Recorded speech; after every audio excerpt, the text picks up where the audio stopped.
Okay, so we'll get straight to the point. There are shortages of Kill Team Shadowvaults, and it's currently unclear if any more stock is going to be made available in the future. Now, generally with my Warhammer content, I like to keep things pretty positive. You know, I love the hobby and I love the majority of all the different games that are released by this company, but it has to be said that it can be very, very frustrating. Now, not only has this box been released 6 weeks after the launch of Into the Dark, a very similar box, but they can't get the stock to keep up with an already likely very reduced demand. I reached out to Games Workshop customer services and I asked them if there was going to be any more stock available in the near future. I did get a response, but we'll go through that in a minute. Now, in an update I posted up last week where I was discussing reasons whether we would or wouldn't get this box, I came up with some pretty good arguments for both, to be honest with you. I guessed that there might be some stock shortages and, you know, maybe that was the reason this box was coming out so close to Into the Dark. Maybe demand would be low enough to avoid a bit of criticism for short stocks. That's, you know, that kind of thing. But their supply numbers to even their biggest third-party retailers didn't stop everyone from running out very, very soon after the launch. Another potential reason for reduced stock might be because they want to make the launch of boarding actions a much bigger success. So with too many copies of Shadowvaults out in the wild, the terrain would probably flood eBay. Because you can't use 2 sets of the same terrain in Kill Team, you know, people will end up with things that they don't need anymore. So if it's broadly available on eBay and that kind of thing, it's likely to sell at a fairly cheap price. And with all that cheap terrain on the market, boarding's actions as a box to be released later on might suffer. Now, I noticed on the Dark Sphere website, they were offering pre-orders for a potential second print run to be released in November. But since I checked that and it was only up for a very, very short period of time, it's since been removed and any mention of Shadowvaults at all has been removed from their website, despite even having the Shadowvaults artwork on the banner on their front page. The only other large retailer I can see, at least in the UK, offering this product is Zatu. I've got a sneaky suspicion that my pre-order is going to either get cancelled or pushed onto back order for an indeterminate amount of time. I've got a feeling that they have sold beyond their allocation and that they are just going to kind of hang it out and see if they can get people to keep their orders in. That way, if stock does become available in the future, they will already have pre-orders ready to go.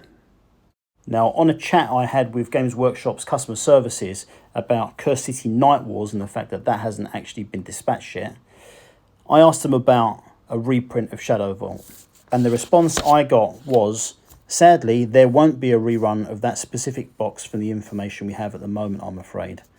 There may be stock at your local store on Saturday, however, and also I fully expect the content to arrive separately in the future.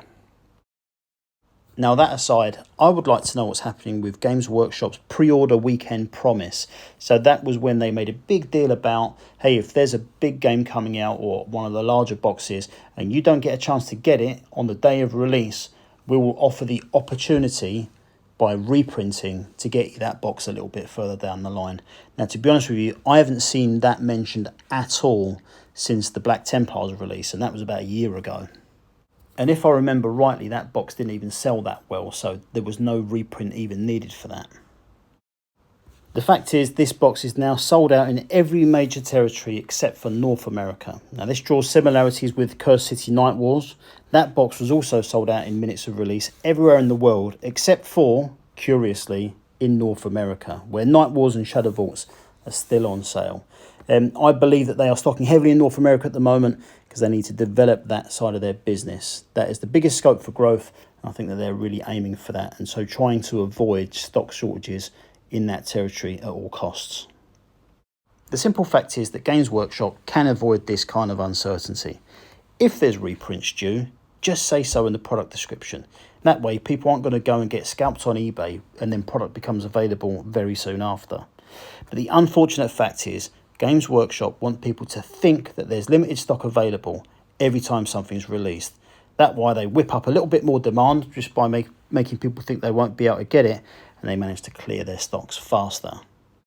Now, I've got another couple of videos due out later this week. So last week I did reasons why you should and shouldn't get Shadowvaults. Well, you can't get it, so let's move away from that one. And I'm doing exactly the same thing for Warhammer Underworlds and Gnarlwood. So going through the new edition, see what's in there and see if it's worth you upgrading if you want to either stay in the game or start your Warhammer Underworld journeys. I also have another Cursed City video which is coming up, which is unfortunately likely to be very, very similar to the one you've just listened to. Some unfortunate developments with that game going on as well, so I'll be bringing that to you in the next day or so. Other than that, I'm currently working on my review of Trekking Through History, a board game, a really good one actually. I'll have my Citadel Tools update at the weekend, so I'll be receiving all of those at the weekend and reviewing them. And who knows, if Zatu are actually not selling fictitious copies of Shadowvaults, maybe if I get a delivery from them, I'll do an unboxing and we'll go through that as well. But regardless, I'll be keeping up to date with everything Kill Team in the future anyway. But we'll leave it there. Thank you very much for watching, guys. Just a short update today, and I'll be back to you very soon. Take care.